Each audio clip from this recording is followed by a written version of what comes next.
come to lesson 7. Today we cover 3 objectives. The first one is the idea of death can save many lives. The second one is that you understand that different types of purpose. And the main point is that how to find out your own purpose in life. Okay. So there are 3 points to cover. I have 3 copies of this. Anybody who did not download?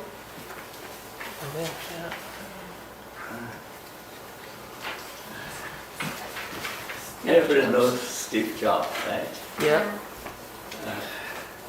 About 2 or 3 days ago, he resigned as the CEO. Now, way back in 2005, he gave a convocation address Yeah, I at heard that. Stanford University. That was very good. Yeah. Yeah. So I wanted to mention a few ideas from that talk. Okay. The first point I want to mention is that you mentioned about there's 3 stories, but I just want to highlight 3 points. The only way to do great work is to love what you do. Okay? You have to do something you love. If you haven't found it yet, keep looking. Don't settle for anything less. Okay, you have to do what you love, and don't settle for anything less. And with all matters of heart, you will know when you find it. Right? It's something like how you know which one is the true love, right? Or what work you really love. So when you find it, you know it. Like any great relationship, it just gets better and better as years roll on. So keep on looking until you find it. Don't settle for anything less. So he said, look into your own heart and follow your heart, pursue your dream, and don't settle for anything less. That's a pretty high standard, right? The second point, important point I made is that when I was 17 years old, I read a quote that went something like that. If you live each day as if it was your last, someday you'll almost certainly be right. So it made such a great impression on me since then that for the past 33 years, I have looked in the mirror every morning and asked myself, if today were the last day of my life, will I want to do what I'm about to do? That's a simple question, right? You look in the mirror. If today were the last day of my life, do I still want to do what I'm about to do? If the answer is no, you better think about changing your job. Okay? I mean, some criteria and to call mirror test, right? Now the last point is most relevant to today's discussion is that remembering that I will be dead soon is the most important tool I've ever learned to help me to make big decisions in life.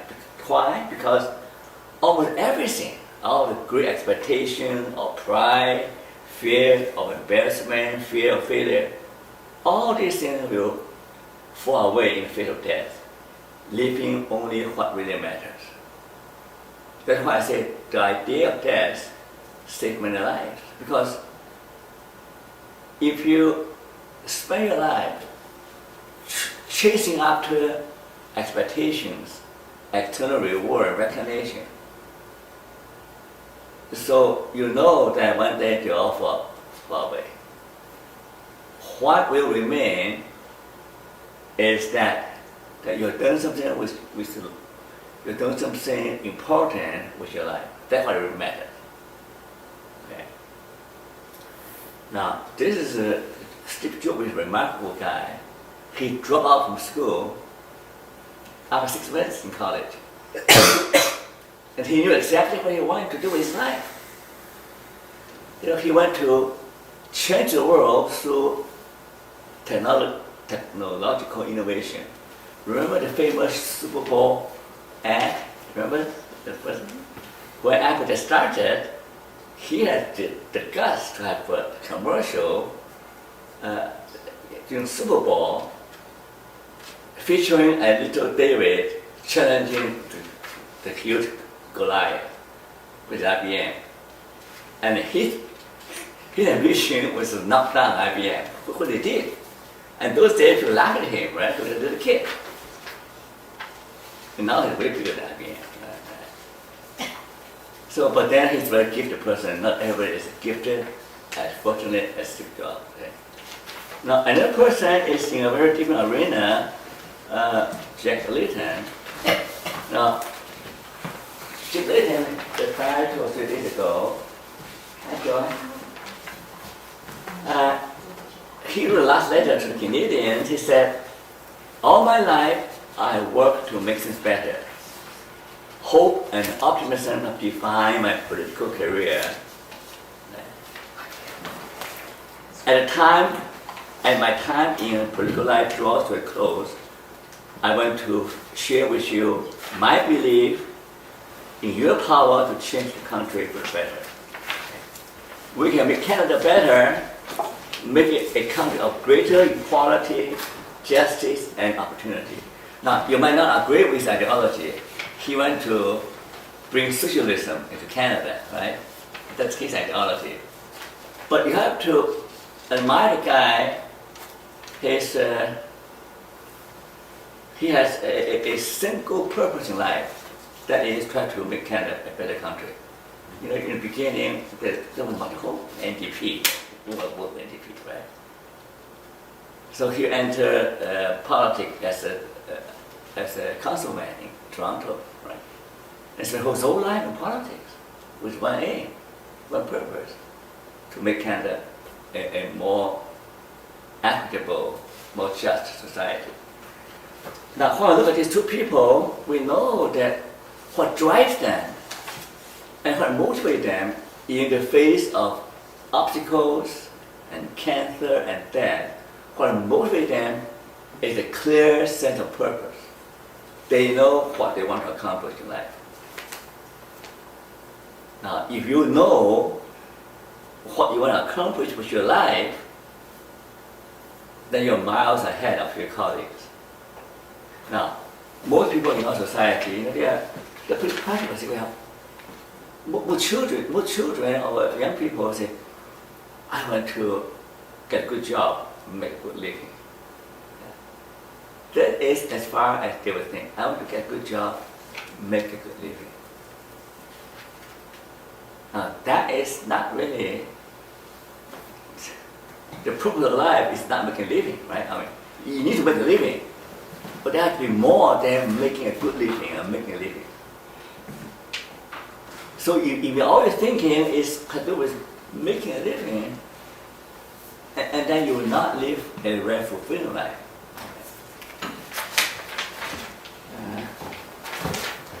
So any questions so far? Just declare that. This true well-known quote.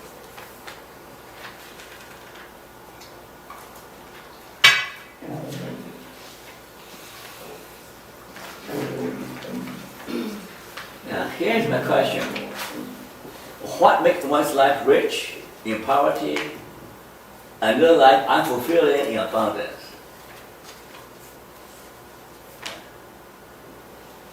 Why does some people live a happy life, fulfilled life, who have no money?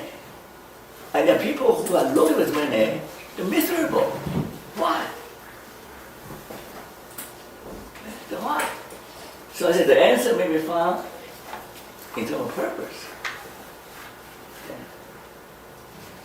The effect of survival depends on it. Now, here is, now before I talk about my study, okay, this is some study I did years ago. Now this is a story about 3 contractors, you know, like my friend Shaw is there, he's a contractor. So 3 contractors are doing the same thing, right? So they were involved in building a church or cathedral. So a reporter asked 3 guys, well, what are you doing here? I said, well, I lost my job, so I couldn't find anything better. So I'm just temporarily, work as a construction guy to make some money, right? The first guy. So he's there because he wants to make a living, right? He lost his job, right? He will be an engineer or whatever. He now work as a construction worker, make some money. The second guy said, well, that's my career, right? I've chosen construction, contracting as my career. I want to be a successful contractor. Right? But that's fine, right? He had a career in mind. The third guy said, oh, I'm so happy to be involved in this project. I'm building a temple of worship. Okay, so to me, it's more than just making money, more than a career. I'm involved in something with a higher purpose. I'm building a temple of worship, so people from all over the world can come here to worship God. So that gives me real joy. Okay, so let me see where we are.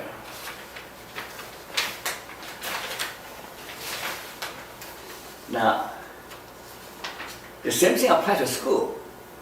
Years ago, when I was still a professor at Tran, I did a study on attrition. Like in the first year university, attrition rate is very high. In all across Canada, attrition rate is about 40%, you know that? First year university kids drop out 40%. So my job is to find out why they drop out, right? So that, because it's wasting my time, to teach them, and then they drop out our first year. So I did a big study, okay? I carried the study for several years. So it's basically asked them, well, what makes them come to university, right? A simple question, right? What the purpose of attending university or college? So it comes down to about 6 major reasons for attending college. 3 are bad, 3 are good. Yeah. The first bad reason was I can find a job, I got nothing to do, right? I don't know how to spend my time.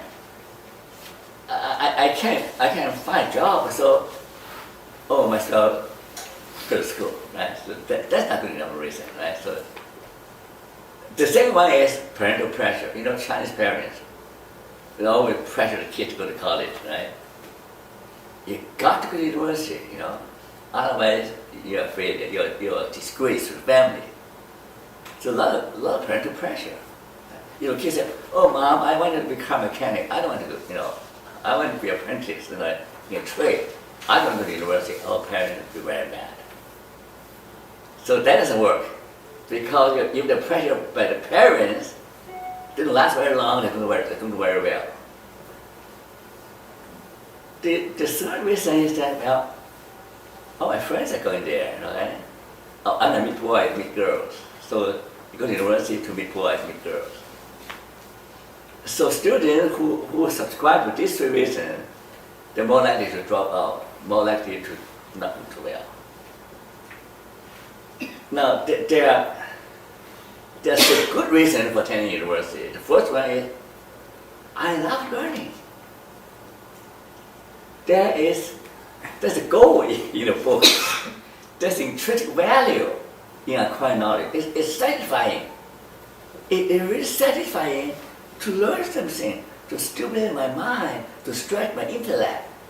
Just study itself is rewarding. The second one is that it's instrumental. You say, well, I want to be a medical doctor or an engineer or a nurse.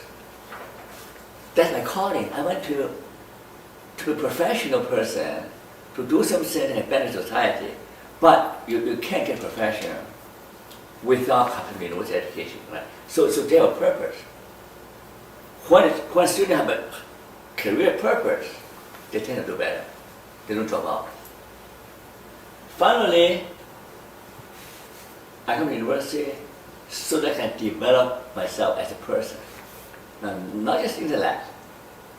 You know, I go to join different clubs, and just to know who I am, to develop my social skill, my athletic ability, or my spiritual maturity. I just want to become a better person. Do you know? Many research show that people who go to university tend to be more tolerant, more tolerant of other people, and also tend to have better health, enjoy better health, better aging. So just a 3 or 4 year college education can really benefit a great deal. So here the study shows that your purpose matters. Your purpose matters. It doesn't matter whether you go to school or go to work.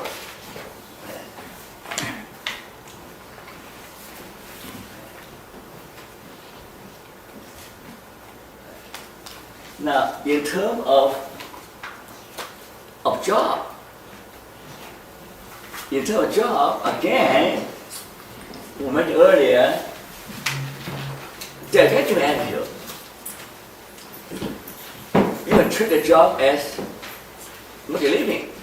Of course, legitimate. I mean, everybody can make a living, right? You don't have your parents support you all your life, right? Oh, you don't want to live on welfare, right? So I mean, that's legitimate, right? That's legitimate. Everybody wants to make a living. Minimum requirement, you got to make a living. That's the minimum requirement. Now, the second one is, you know, the story, I mean, develop some kind of career path, right? I personally have 3 or 4 careers. And people live so long now, right? Many people have 3 or 4 careers. But you have some kind of career path, right? So not just make a living, but you're going somewhere with your work. Okay? If you work on a dead-end job, you'll not be very happy. The third one is like the builder build a cathedral. The third one has a sense of calling. Okay? Now we're going to find out what the calling means. Okay, well, I have a calling, I have a vocation. What I have is more than career, more than make a good living. I have a calling. Now research has shown that if you have a calling, you tend to be happier with your work. You tend to do better with your work. You know, it's similar study, the same thing. Now let's find what calling is. Okay. Calling is defined as fulfilling a specific life role for the greater good. So there are two characteristics of calling. Means that one is in large scheme of things in this world, there's a special role for me. Yeah. That's a little niche, just for me. Yeah. That's my role. And that role is not just for my own benefit, but I will take up this role for the greater good. So a calling usually implies there's some an important life role assignment from God or from society, and also for the greater good. Now, Luther and Calvin, both are theologians, so they have an important contribution. Remember the Bible, when Adam and Eve got kicked out from the Garden of Eden. You know what God said? They toil. They day in, day out, they toil with their hands, you know. So work is drudgery, it's punishment, right? But this will obey God. So now they have to work for the rest of their life and sweat it out, no fun, no joy. But during the Reformation, Luther and then Calvin, Luther developed theology of work. He said, look, work cannot be all drudgery and bad, you know, or sweating and toiling and no fun. He said, actually, work can be a sense of calling from God. Work actually has significance, has spiritual significance. Work is one way, it's an important way for us to fulfill a special mission on earth. Because now he elevate work to higher ground now. Calvin followed the same line, saying that vocation, university education and vocation is an important way to transform the world for God's glory. See? Again, elevate work to something like evangelistic work. You actually can transform society, can restore paradise through education and work. That's about that. And Weber later on wrote a favorite book called The Protestant Work Ethic. Now, interesting, he did a massive study, compared Catholic countries and Protestant countries and other countries. And he discovered like Western Europe and North America tend to be more prosperous, economically more prosperous, tend to progress much more faster than Catholic country or country belong to other religions. So Weber come to the conclusion is that, well, it has something to do with the religion. Right? It has something to do with the belief that material blessing or wealth is a sign of God's approval and blessing on their hard work.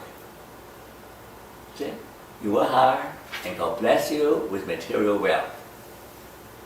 So you can see that success and fulfillment, enjoyment, it is importantly related to your attitude towards work. Now, nowadays, my friend Stegner and other people say, well, you can have a sense of calling without theological beliefs. So in other words, there are alternative transcendental sources.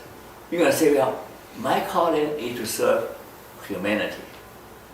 Or my calling is save the environment. Or my calling, like Jack Layton, my calling is social justice and equality. I want to help all the marginalized people, the poor people, the seniors, the immigrants. I want to give them more opportunities, more benefits. So that it transcends our interest, right? So what is based on religion, based on a socialism or environmentalism. You're working on something for a higher purpose, more than just personal success, you know. And now there's a lot of research on positive psychology. Now here's another point now. I just have a thesis from Australia University, a doctoral dissertation. Hi, Julia. Oh, Dana. Oh, back and tell. Now this is very interesting. This thesis is from I used to exam a doctoral dissertation from Australia, several universities. Now this is an interesting thesis, written by a man on the calling to be a parent and parenting, like motherhood parenting. Right? So nowadays, very few women say, my calling is to be a mom. How many women there say, my calling is to be a mom, stay-home mom and raise children? How many here? I feel like that. I work full time, but I feel that's my calling. Oh yeah, very interesting. My niece, she's a medical doctor, right? But she feels her calling to be a mom, so she not only work 1 day a week to keep up the license. I'm calling her 3 times a day. Huh? I'm calling my mom 3 times a day. So, Now, motherhood can be calling, right? Now, parenting can also be calling. Some men, I don't know how many men there, say, my calling is to be a stay-at-home dad. Look at the children. Do you know men like that? Not too many, but there are men like that say, I'm so happy to stay home, cooking for my wife, look after children. Because my wife is smart, she makes good money, right? And I hate work. I prefer to play with children. So don't knock parenting, okay? Parenting can be calling. Definitely. Can't stay home for kids, you could work. And you wouldn't survive.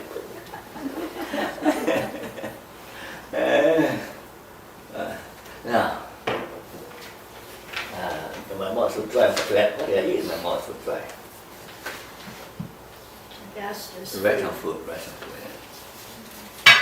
Now, here's some important concept. Okay, some more purpose, different type of purpose, right? Extrinsic versus intrinsic. Remember, Steve Jobs said, all the extrinsic motivations, right? Money, name, recognition, they will all fade away when that comes, right? So extrinsic is less important than intrinsic.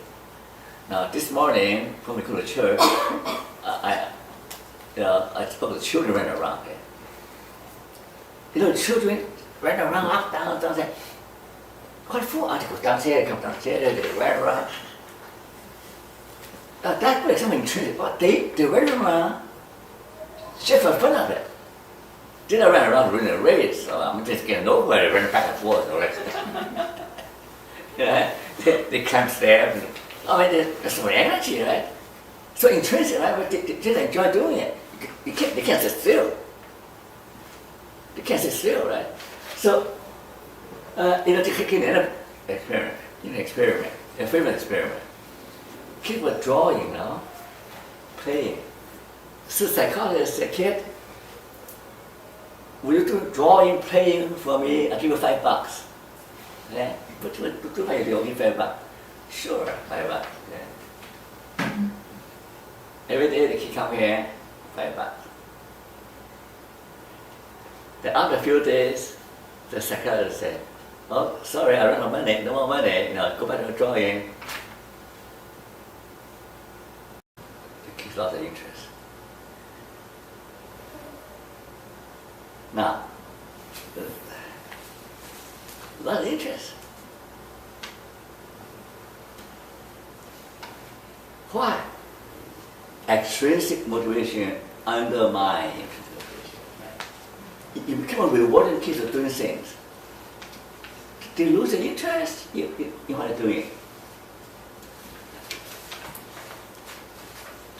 Extrinsic motivation refers to the pursuit of some activity for external reward. Okay?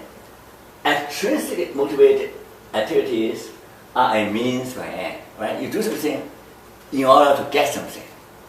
Intrinsic activity are rewarding and satisfying in their own right. So if you find something that intrinsically satisfying, you're better off. You're better off. Yeah.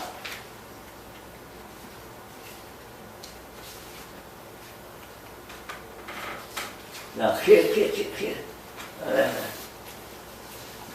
Here I put on Facebook, and every day I put something on Facebook, some idea.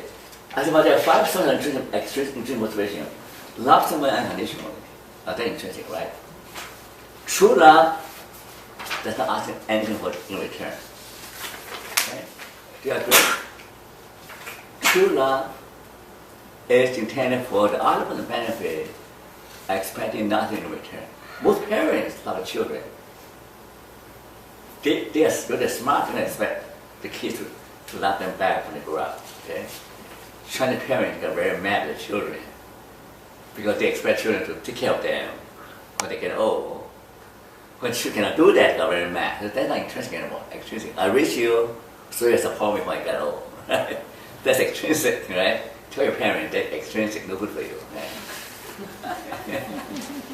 Love someone, you know, unconditionally, and do something you love, right? Do something you love, and learn something new, right? Learning is very rewarding, right? She's so excited about learning some high tech, right? She spent a whole day in Apple and Sony, you know. She's so excited about learning high tech. She should be a technician, you know, run a technology. And do something kind. There's a lot of research shown that you always feel good from doing good, right? You always feel good from doing good. So be kind to people, you feel good, right? And lastly, you ought to pursue some ideal, so that makes you feel good.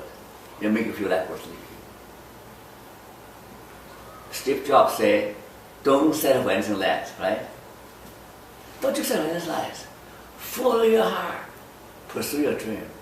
It might be, you know, in his days, knock down IBM. That's so remote to me. It's a tiny little Apple, you know, basement. He went to knock down IBM. He had a gun to tell the whole wide world that I'm knocked down IBM. No, he did, right? So don't be afraid of. And my Christian friend, C.S. Lewis, he said, getting old doesn't mean that you cannot have new dreams. I still have dreams, right? Getting old doesn't mean that you cannot have new dreams. It's dreaming, it's pursuing an ideal dream that makes you feel alive. Okay? Now here's an experiment. Okay? Here's an power. Okay, let's see how I can solve it. Okay? You're given a candle, a match, a box of some text. A box of some text. Your job is to fix a lit candle on the wall so the wax not drop on the table. Now, do you know how to solve the problem? How many people know? Sarah, you know the solution, right? You learn in school, right? You study business or psychology? Sorry? You learn in school of business or psychology? Yes, psychology. Psychology, okay. Now, do you know the tricky part? Solve the problem for nothing. Solve the problem, the faster you do, the more money you have. Right? Okay? Simple that. You got a lot of money, $10 for if you solve problems that within 3 minutes, whatever, or $5 within 5 minutes. Whatever. The other guys, no money. Guess what did they find? Sarah, what did they find? I think it was the people that weren't paid money that solved it faster. Yeah. The more money you receive, the slower is the solve problem.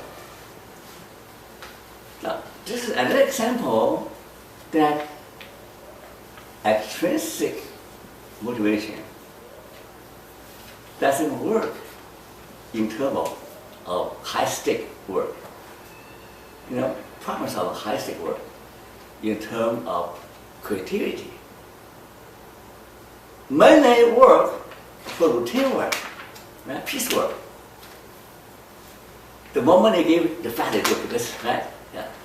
But in terms of creative work, money doesn't work. You know why? Because the idea of doing fast, getting money, actually interfere with your problem solving. Right? Your problem solving is an incubate idea, right? Even in a hurry, you think all that. You think outside the box. Okay? You're more likely to find a solution than get anything. Oh, I have to build a clock. You build a clock and solve math problems, or physics problems, or any problem, or philosophical problem. The more to the faster, the slower you get. You know, you take a walk, come on, take a walk. Go have some fun, and come back, and you might more likely to find a solution. Right? Now, do you want to see a solution? I thought about that. Huh? I got it. You got it. How long did it take you? Just when you guys were talking and Oh, you said, yeah. do you know? And earlier this week, my idea was really wrong, but I just got it now when you two were talking. Yeah. Right? Yeah. This is it. Some solution, but if you're anxious, reset the clock, you won't get it.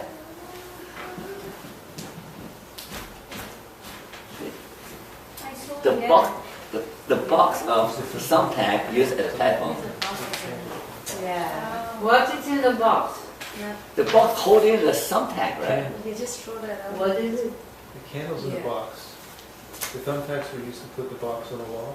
The See? candle stood up in the box. Here what they had before, a box of thumbtack, right? Most people don't want, most people try to burn the side of a candle stuck to the This stick. was my idea earlier, yeah. You know, I mean, it doesn't kind of fall Yeah. out, right? It doesn't work, right? And then put thumbtack on the table below. See, that try everything doesn't work. What really works is use the box as the platform for the candle.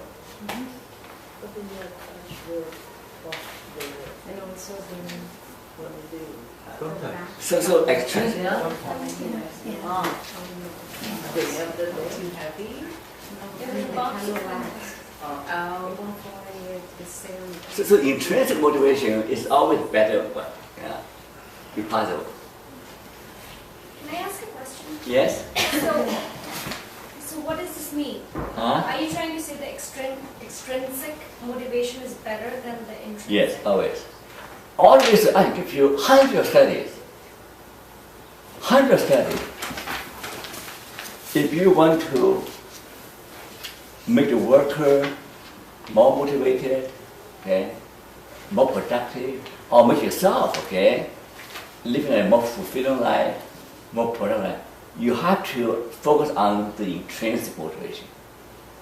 Oh, that is but 100 studies.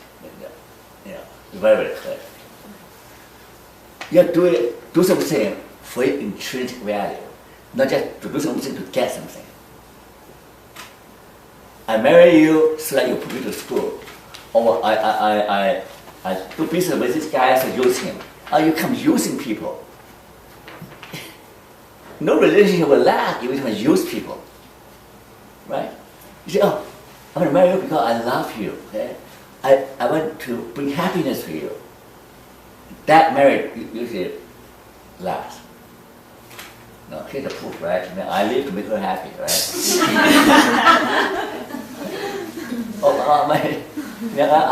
My purpose in life is to make her happy. If she's unhappy, then I'm in trouble, right? So, intrinsic motivation is very powerful. There are thousands of studies, whether it's job or relationship or children, you know. The bottom line is, what motivation? At least 5, right? Develop a skill. Oh, I want young people play piano better. Improve my piano playing. Or learn something new, right? Or love somebody to make them happy, bring happiness to other people. Did I answer the question? Are you still doubting? I might get it later. Okay. But trust me, okay, there's thousands of studies now.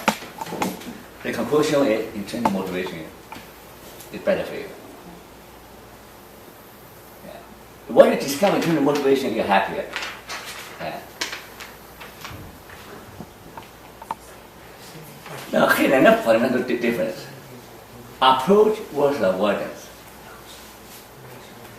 Okay? Now, this is very important. Eh? Now, I have in China the different provinces, right? Shanghai, you know Shanghainese? I'm Shanghai, right? I'm Shanghainese. And anyone Toisan? And my parents Toisan, right? You know Toisan people? Toisan is a small village, right? So small village, and lots of Chinese immigrants in early days from Toisan. Here's my wife here. The Toisan people, because the village is so poor, they can't make a living. So they come to Toisan, to the American, become coolie, or open laundry shop, whatever. So now when you meet people, Shanghai and Toisan, total different mentality. Shanghai people think big, right? They're adventurous. They want to do. People from Toisan tend to be avoidance. They are afraid of trouble. They are afraid of risk. They don't play safe. They hold a little job, and they save money. They don't spend. They keep children. Don't trust outside world. Total different mentality. Completely different. Because the background in a little village, poor, afraid of outside world. Shanghai exposed to foreign countries. No, Shanghai exposed to foreign influence. So people in Shanghai tend to be much bolder. So when you look at people, there are always two types of people. One is primarily motivated by avoidance. They tiptoe through life. They don't offend. They are afraid of failure. They are more motivated by avoiding failure than gaining success. Now, like a ring toss experiment. You know the ring toss experiment, right? Oh, Yeah. Okay, now, test your knowledge again. I'm sorry to bring that. Now, if you are afraid, now, here is, you have a choice, okay? Toss a ring into a pack, okay? You choose a distance. Now, if you are afraid of failure, what do you do? You go very close. You can't miss it, right? You put the ring over there. Alternatively, what do you do? They go very, very far, right? So far that nobody can get it.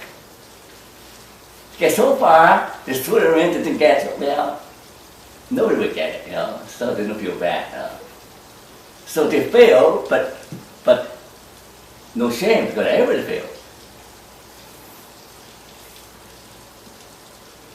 Right? Now, who are the achievers? What would achievers do? I mean, you have achievement, you have high achievement motivation. What do you do? You have high achievement motivation. Do you go very close or very far? What do you do? Just the right amount of distance so that you challenge yourself, but it's not. You have high achievement motivation. You are not afraid of failure, so you will stay middle way. So you have a 50% chance of failure, 50% chance of success, right? You follow me? So any successful people, that what field, they all have to be willing to take the risk of failure. But not say 100% failure. I mean, that's stupid, right? Go about the way through the top of the ring. I mean, it's stupid, right? They have a reasonable chance of success, but they also expect failure along the way. If you are afraid of failure, you never achieve anything in life. Simple. You're not. I avoid failure. If you avoid failure, you might as well stay home to nothing.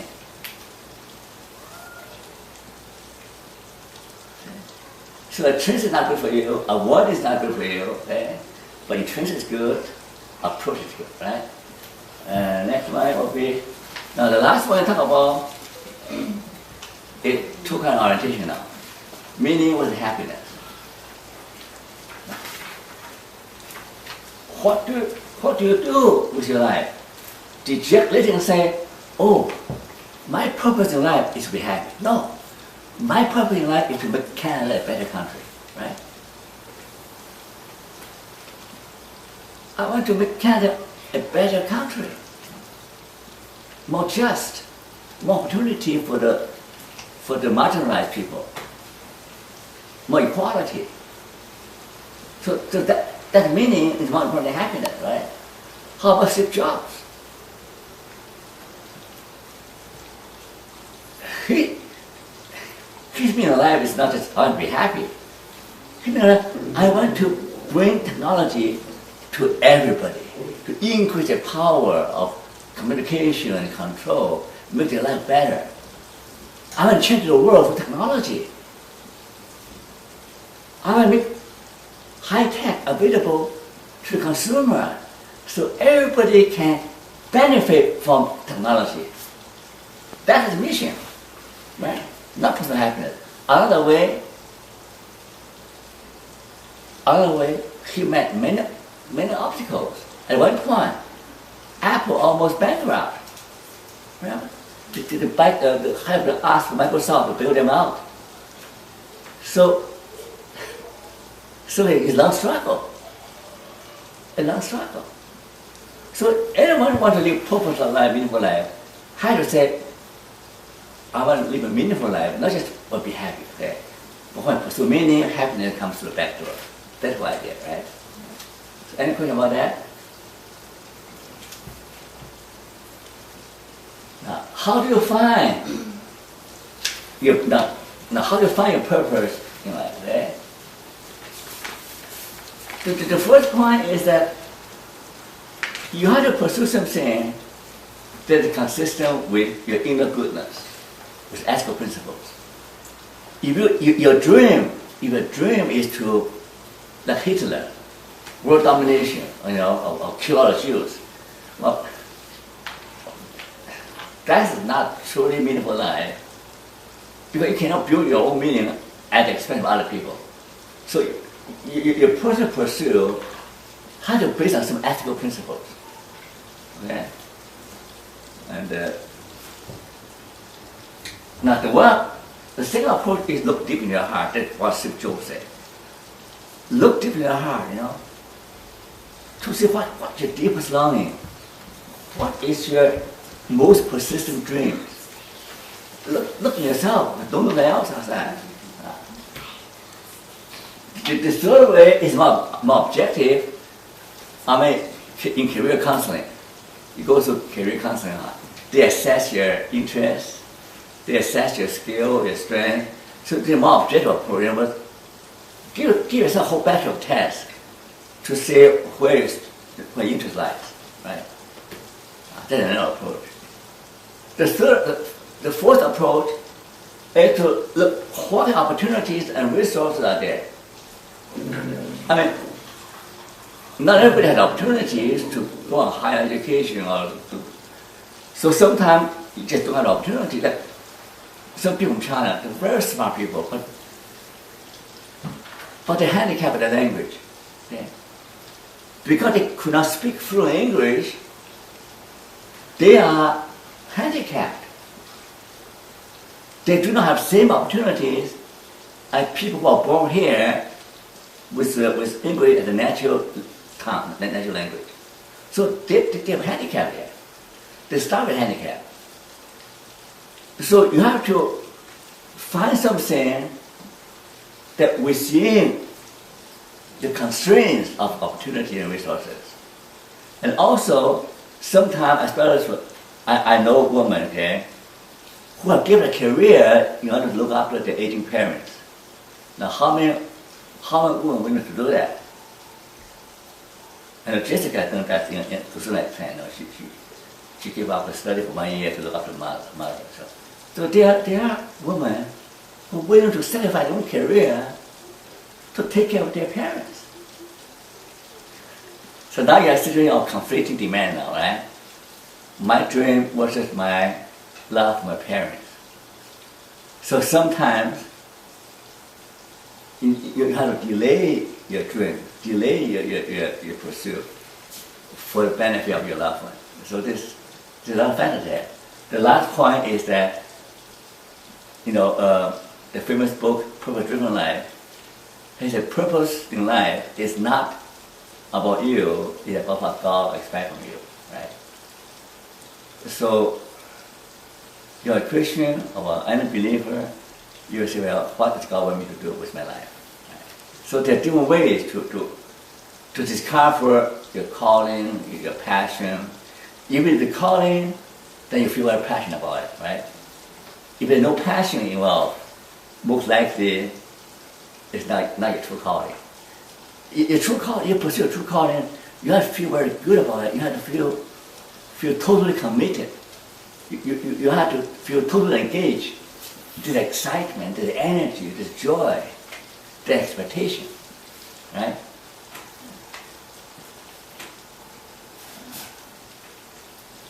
So here I'm saying that try a mission statement for yourself. Okay? My mission in life is what? Try that, okay? And it's very simple and concise, and follow with some achievable goals. Okay, so that is, and also here's an exercise about purpose in life test. Now this little test is based on Frankel's concept of meaning and purpose. If you score less than 50, that means your life is pretty empty. Okay, the higher the better, right? So basically measure 4 things.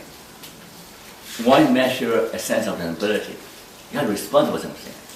The second one, the lack of vacuum, existential vacuum. And the third point is has to do with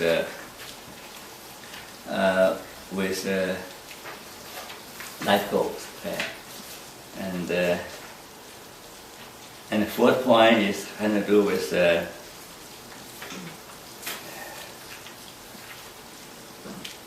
lack of boredom. See, but emptiness and boredom means no meaning. Your life is bored. You're bored with life. If you feel emptiness, that means existential vacuum. If you have meaning, that means you have life goals, and you have a sense of direction and purpose, a sense of mission. So try to complete check on yourself. I'm done. No?